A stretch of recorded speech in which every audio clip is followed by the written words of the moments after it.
Le compte à rebours est lancé, il reste un an avant la réouverture de Notre-Dame de Paris et ça fait bien plaisir. C'est à la une aujourd'hui. Salut à toi internaute et bienvenue sur Actus, l'église en d'actualité. Et à la une, je vous le disais, ça fait plaisir de reparler de Notre-Dame de Paris dont la réouverture est annoncée pour le 8 décembre 2024, le jour de la fête de l'Immaculée Conception. Et une étape a encore été franchie cette semaine puisqu'après la flèche, c'est au tour de la croix sur la flèche d'avoir été installée il y a 2 jours et qui trône maintenant au-dessus de l'édifice. Et c'est l'occasion de faire un bilan d'étape pour la cathédrale plus de 4 ans et demi après son incendie le 15 avril 2019. Parce qu'au lendemain de l'incendie, le chantier était déjà titanesque. La flèche s'était écroulée, une partie de la voûte et surtout la charpente et le toit ont été complètement incendiés. Mais là, on ne parle que du bâtiment lui-même puisqu'il faut aussi également parler du mobilier liturgique avec tout ce que cela inclut, que ce soit des chaises, des croix, la grande orgue ou encore des vitraux. Et ce sont des milliers d'ouvriers et d'artisans spécialisés qui travaillent depuis plusieurs années déjà à la sécurisation du bâtiment. Ça a été achevé à partir de 2021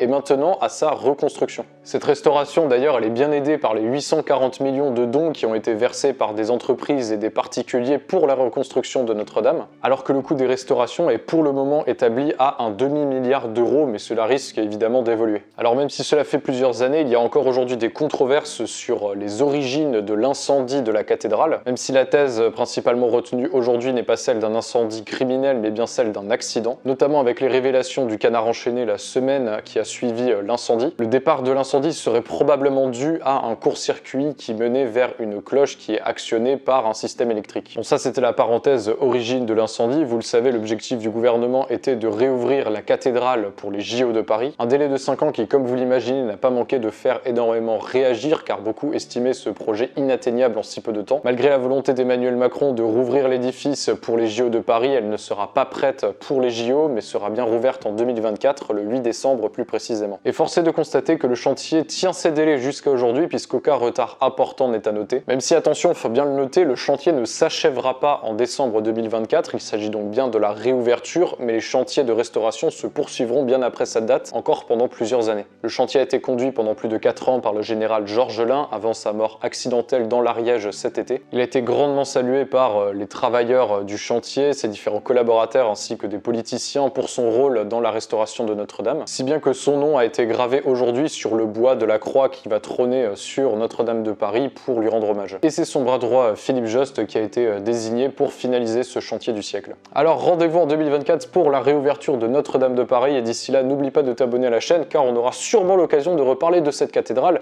avant sa réouverture. On passe au reste de l'actualité nationale et aujourd'hui je voulais parler du sondage de l'Institut Kantar qui a été publié cette semaine sur les religions et les jeunes en France. Alors avant de présenter les grandes conclusion disclaimer, je vous rappelle que les sondages font face aujourd'hui à de nombreux biais qui ne datent pas d'hier, que ce soit dans le choix des panels ou encore dans les questions qui sont posées, et un tas d'autres critères que j'ai la flemme de développer ici, mais ils permettent souvent de présenter des évolutions, des tendances assez intéressantes, et c'est ça que j'ai voulu montrer aujourd'hui. Alors pourquoi ce disclaimer est important? Parce que selon ce sondage, c'est 52% des jeunes qui déclareraient aujourd'hui n'appartenir à aucune religion, contre 22% de chrétiens, dont 18% de catholiques, et 12% de musulmans. Chiffre qui rentre en contradiction avec des données d'instituts de sondage il y a quelques années qui faisaient état de moins de croyants dans le pays en 2018. Mais surtout, on observe que si le nombre de personnes qui se sentent appartenir à une religion baisse, la part des personnes pour qui cela a une grande importance augmente. C'est en tout 53% des catholiques et 85% des musulmans qui déclarent que la religion a une place très importante dans leur vie. Traduction, aujourd'hui, soit tu n'es plus croyant, soit c'est quelque chose de très important pour toi. Mais surtout, le sondage montre une société très divisée sur le sujet, puisque plus des 2/3 des jeunes estiment que la laïcité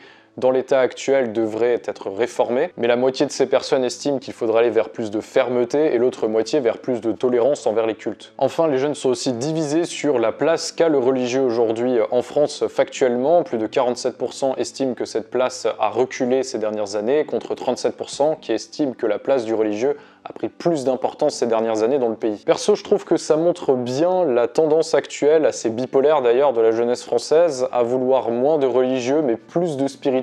Moins de messe mais beaucoup plus de spiritualité New Age comme le yoga qui par exemple ne rentre pas en compte dans ces chiffres. Ce qui expliquerait pour moi ce partage entre les jeunes qui estiment que le religieux a moins de place aujourd'hui et ceux qui estiment qu'au contraire il y en a plus. Enfin je sais pas ce que vous en pensez vous, mais n'hésitez pas à le dire juste en dessous dans les commentaires. Et pour continuer de parler de jeunes catholiques dans la population française, les 600 séminaristes de France se sont rassemblés du 1er au 3 décembre à Paris. Un événement assez exceptionnel pour les 25 séminaires de France qui s'étaient rassemblés pour la dernière fois en 2014 à Lourdes. Il y a différents temps de prière auxquels on pouvait assister avec les séminaristes, ils ont aussi participé à des évangélisations de rue. Un moment marquant d'ailleurs était ce message du pape François qu'il a adressé aux séminaristes en leur rappelant l'importance de faire de leur sacerdoce un don et non pas une carrière ou encore une manière de s'attirer la gloire ou de se mettre au-dessus des autres. Ce rassemblement, s'il est très important, témoigne pourtant d'une grande baisse du nombre de vocations en France, puisque pour vous donner un ordre de comparaison, en 2000, il y avait presque 1000 séminaristes sur le territoire. On passe à l'international avec là aussi de grosses actualités, et pour commencer, je voulais vous parler de l'Espagne, dont on parle très peu, avec des manifestations de catholiques depuis plusieurs semaines à travers le pays. C'est les paroisses de plus d'une soixantaine de villes qui manifestent aujourd'hui contre une faillite morale et spirituelle du pays. Alors vous vous en doutez, ces manifestations, elles sortent pas de nulle part. Pour ça, il faut remonter à mi-novembre avec les élections générales en Espagne, qui s'est soldée par la victoire du Parti socialiste ouvrier espagnol, qui a donc été reconduit au pouvoir. Mais au cœur de la crise, c'est l'amnistie de nombreux indépendantistes catalans, qui a été négociée en secret juste avant les élections pour des raisons d'alliance politique, et que les manifestants catholiques très majoritairement opposés à l'indépendance de la Catalogne perçoivent comme une trahison. Cela fait plus d'une semaine que ces manifestations, qui se font par la forme de prières du rosaire, sont interdites par le gouvernement. Son initiateur a d'ailleurs été arrêté et les tensions continuent de monter dans la rue puisque, vous l'imaginez, les catholiques ne sont pas les seuls à s'opposer à cette décision du gouvernement central. L'autre grosse actualité, c'est bien sûr cet attentat à la bombe qui a visé les Philippines. Un engin explosif a été déclenché à l'université de Mindanao dans la ville de Marawi, une grande ville du sud des Philippines, lors d'une messe qui s'était déroulée dans un gymnase et qui a entraîné la mort de 4 personnes et 72 blessés. Selon le média philippin Manila Bulletin, un des suspects vient d'être interpellé aujourd'hui, mais plusieurs personnes impliquées dans cet attentat islamiste sont encore en fuite, attentat qui a été revendiqué par le groupe terroriste État islamique. Il est d'ailleurs important de rappeler que les Philippines sont le 3e pays catholique au monde, derrière le Mexique et le Brésil, et que ce pays lutte contre des groupes islamistes jusque sur son propre sol depuis des années. Et enfin, vous le savez, le pape François n'a pas pu se rendre à la COP28 à Dubaï, qui a débuté le 30 novembre dernier en raison de problèmes de santé. Il est donc représenté par le cardinal Pietro Parolin, le sous-secrétaire d'État du Saint-Siège, le numéro 2 du Vatican pour faire simple. Et à cette occasion, une trentaine de responsables politiques, dont le pape, ont signé une déclaration commune pour faire pression sur les différents dirigeants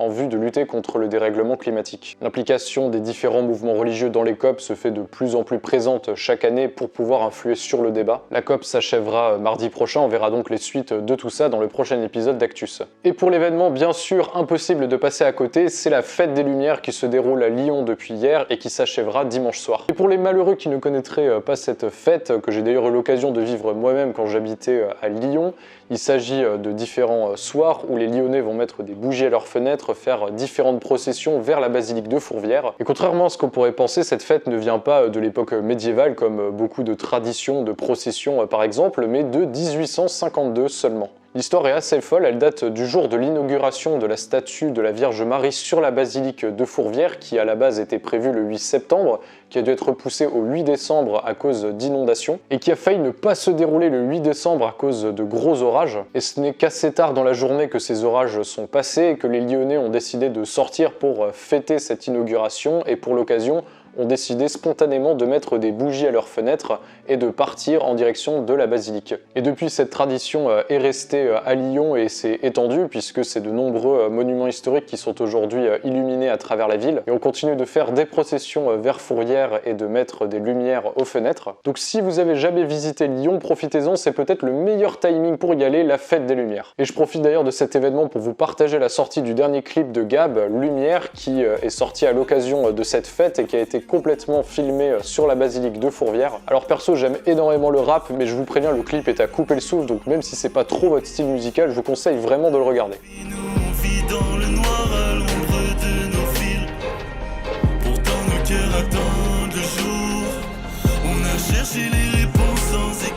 Et voilà, c'est la fin de cet épisode d'Actus avec ce coup de cœur. N'hésite pas à le partager si cette vidéo t'a plu et si tu as appris des choses. Et surtout à t'abonner, puisqu'il y a une grande partie d'entre vous qui ne le sont pas encore et c'est un des meilleurs moyens de soutenir la chaîne. Et enfin, tu peux me suivre sur Instagram, ça c'est tout récent, je parle d'actualité de l'église et de plein d'autres choses. Sorte d'influenceur catho, quoi. Je déteste ce terme. Et en attendant, je vous dis à très vite sur Actus. Salut!